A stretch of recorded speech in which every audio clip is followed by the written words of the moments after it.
नमस्कार श्रोते हो. फर्स्ट डे फर्स्ट शो या कार्यक्रमात मी प्रतीक बोराडे आपले स्वागत करत आहे. आज आपला ह्या कार्यक्रमाचा दुसरा भाग. या शुक्रवारी म्हणजे 31 डिसेंबरला मराठी, बॉलिवूड अथवा हॉलिवूड यापैकी कुठलाही चित्रपट प्रदर्शित झालेला नाही. शाहिद कपूरचा जर्सी हा बॉलिवूडचा चित्रपट काल रिलीज होणार होता, पण काही कारणास्तव त्याला पुढे ढकलण्यात आले आहे. त्यामुळे आपण मागील राहिलेल्या काही चित्रपटांबाबत आज बोलणार आहोत. त्यापैकी पहिला चित्रपट आहे Malayalam super hero film Minnal Murali, दुसरा आहे तेलुगू चित्रपट पुष्पा आणि तिसरा हॉलिवूडचा स्पायडरमॅन नो वे होम. सर्वप्रथम आपण बोलूयात मिन्नल मुरलीविषयी. ही एक मल्याळम सुपर हिरो फिल्म आहे ज्याचे दिग्दर्शक आहे बेसिल जोसेफ, निर्माते आहे सोफिया पॉल, संपादक आहे लिव्हिंगस्टन मॅथ्यू व चित्रपटात मुख्य भूमिकेत आहे टोविनो थॉमस, फेमिना जॉर्ज, अजू वर्गसी आणि गुरु सोमसुंदरम. हा चित्रपट 24 डिसेंबरला नेटफ्लिक्सवर प्रदर्शित झाला. चित्रपटाच्या कथेबाबत बोलावायचे झाल्यास, क्रिसमसच्या रात्री एक वीज जेसन आणि शिबू या दोघांवर पडते. दोघांनाही यातून काही दिव्य शक्ती, सुपर पॉवर्स मिळतात. सुरुवातीला जेसनचे जे पात्र आहे त्याला थोडे उच्छृंखल दाखवले आहे. एका संपन्न परिवारात त्याचा जन्म झाला आहे. तर दुसरीकडे शिबूचे जे पात्र आहे, म्हणजेच जो चित्रपटाचा व्हिलन आहे, त्याला समाजातून बहिष्कृत दाखवले आहे. मानसिकदृष्ट्या अस्वस्थ असल्यामुळे सर्व त्याचा मजाक उडवतात. लहानपणीच्या आपल्या प्रेमाला परत मिळवण्यासाठी शिबू सुरुवातीला आपल्या शक्तींचा उपयोग करतो, परंतु त्यामुळे नंतर हाच शिबू गावासाठी एक धोका बनतो. आता ह्यानंतर जेसन कशा प्रकारे आपल्या गावाला वाचवतो हे जाणण्यासाठी आपणास चित्रपट बघावा लागेल. मिन्नल मुरलीमध्ये व्हिलनबद्दल आपल्या मनात एक सहानुभूती उत्पन्न होते, परंतु जे सुपर हिरोचे पात्र आहे जेसनचे, त्याबद्दल तशी कुठलीही भावना चित्रपट दर्शकांमध्ये जागवत नाही. चित्रपट तांत्रिकदृष्ट्या उत्तम रीतीने बनला आहे. मात्र 18 करोड बजेट असूनही त्यांनी चांगले व्हिज्युअल इफेक्ट्स दाखवले आहेत, परंतु कथा आणि पात्र यांना अधिक उत्तमरित्या डेव्हलप केले जाऊ शकले असते. पण हे माझे व्यक्तिगत मत आहे. एका सुपरहिरो चित्रपटामध्ये सुपरहिरो बरोबरच सर्वात जास्त महत्त्वपूर्ण असते एका शक्तिशाली व्हिलनचे असणे. कारण सुपरहिरोमध्ये सुपर पॉवर्स आहेत, दिव्यशक्ती आहे, आपल्याला माहीत असते. त्यामुळे त्याला कुणालाही हरवणे अगदी सोपे असते आणि त्यासाठीच एका शक्तिशाली व्हिलनचे असणे, त्याच्या टक्करच्याच एका व्हिलनचे असणे आवश्यक असते, जे ह्या चित्रपटात आहे.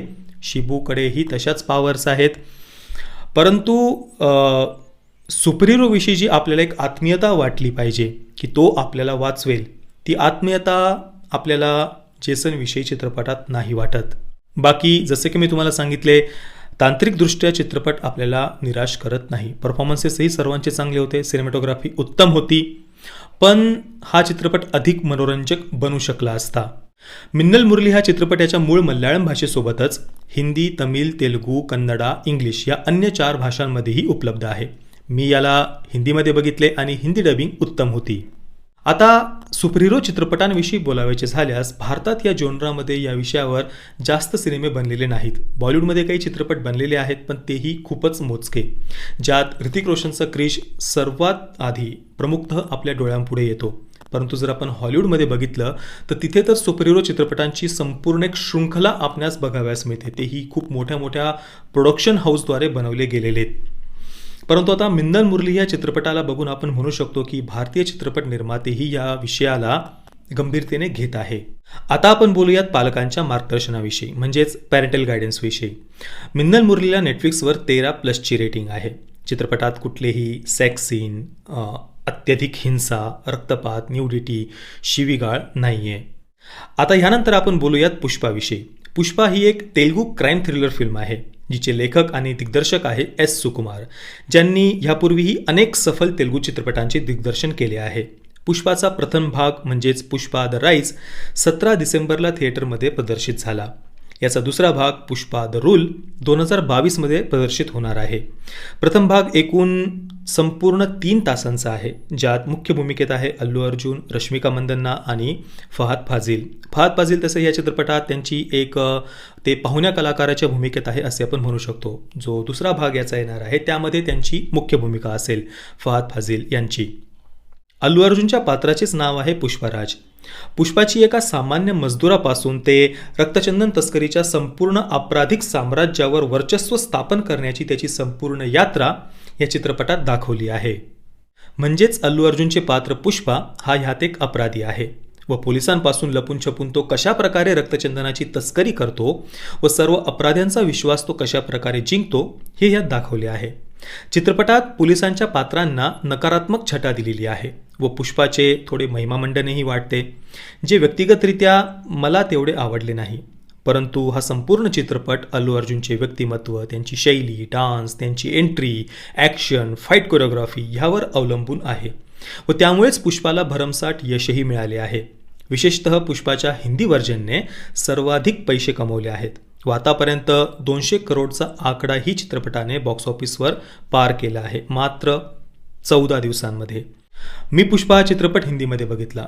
श्रेयस तळपडे यांनी अल्लू अर्जुनच्या पुष्पा या पात्राला आवाज दिलेली आहे आणि हिंदी डबिंग खरोखरच खूप सुंदर होती. आपल्याला चित्रपट बघताना कळूनही येत नाही की आपण एक डब्ड व्हर्जन बघतोय.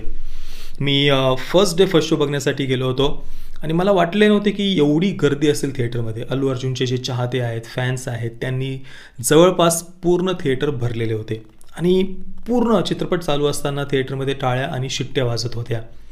आणि त्यानंतर तर दर दिवशी पुष्पाचे कलेक्शन बस वाढतच गेले आणि अजूनही जवळपास जितकेही शोज पुष्पाचे हिंदीमध्ये चालू आहेत, मी चेक केले तर जवळपास शोज अजूनही हाऊसफुल चालू आहे. आता हा पुष्पा या चित्रपटाचा पहिला भाग आहे, ज्यात त्यांनी दुसऱ्या भागासाठी, सेकंड पार्टसाठी एका प्रकारे भूमिका तयार केली आहे. फहाद फाजिल यांचा जो केमिओ आहे तो ही चित्रपटाच्या अगदी शेवटी आपल्याला बघावयास मिळतो.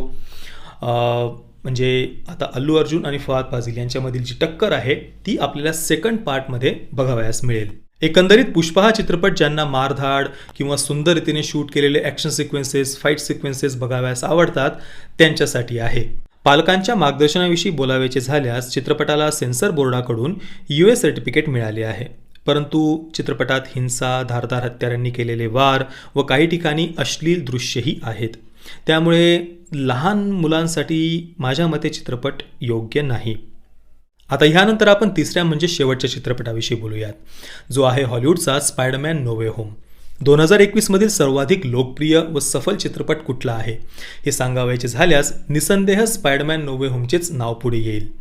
या चित्रपटाचे दिग्दर्शन केले आहे जॉन वॅट्स यांनी, ज्यांनी ह्याच सिरीजमधील म्हणजेच MCUने, मार्वल सिनेमॅटिक युनिव्हर्सने जी स्पायडरमॅनची सिरीज सुरू केलेली आहे, ज्यातील पहिला चित्रपट होता स्पायडरमॅन होमकमिंग, दुसरा चित्रपट होता स्पायडरमॅन फार फ्रॉम होम आणि तिसरा आहे नो वे होम. या तिघांचेही दिग्दर्शन जॉन वॅट्स यांनीच केलेले आहे.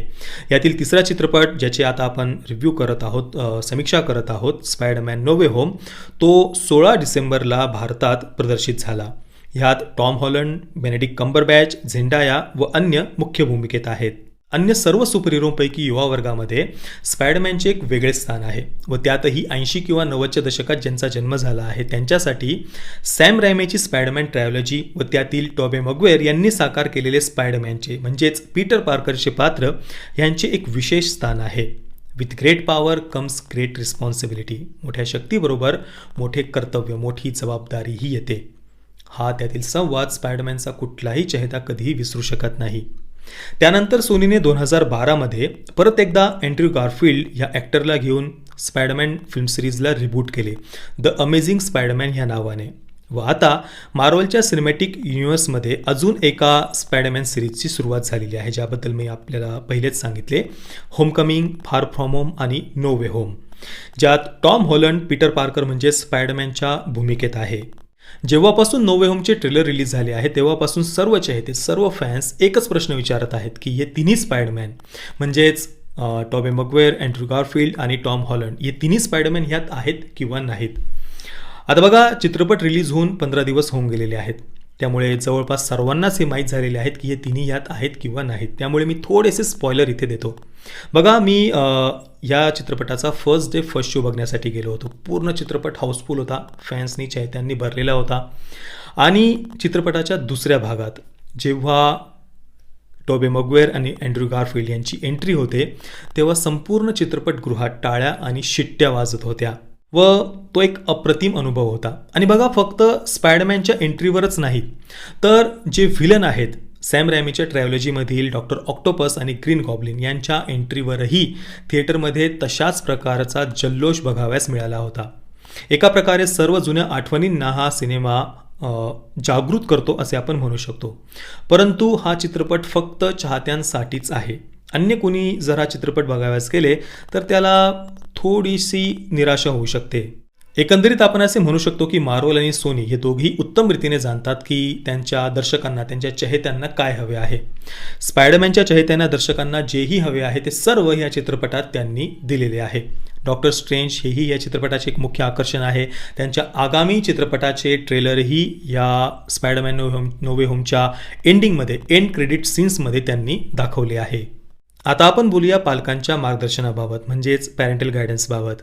सेन्सर बोर्डने चित्रपटाला UA सर्टिफिकेट दिले आहे. चित्रपटात कुठलीही सेक्स सीन, न्यूडिटी अथवा हिंसा नाही, फक्त ओठांवर एक किसचा सीन आहे. तर श्रोते हो, याबरोबरच फर्स्ट डे फर्स्ट शो या कार्यक्रमातून मी प्रतीक बोराडे आपला निरोप घेतो. पुन्हा भेटूया पुढच्या कार्यक्रमात. तोपर्यंत नमस्कार.